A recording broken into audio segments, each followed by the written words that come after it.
Right, so bond crypto. Damn, this is actually making some fire movement. So let's continue on with the bond updates at the moment. So previously, the technical journey is in continuation mode. Okay, so we actually here's a quick preview. You enter the downside, make the bear flag, break the bear flag, and you're coming down to the $5.555 level, right?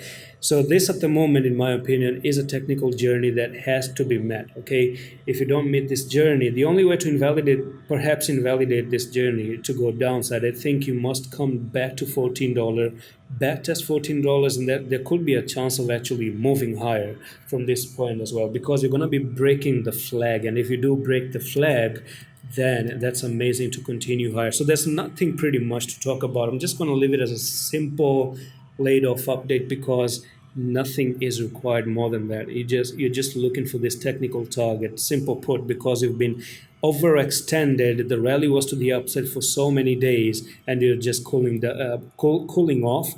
Come down to $5, perhaps could be a nice entry, maybe back up to 7.4, and who knows, continue downwards or continue higher. You never know what's going to happen. But let's see if it can actually hold the $5.55 on the fib retracements as well.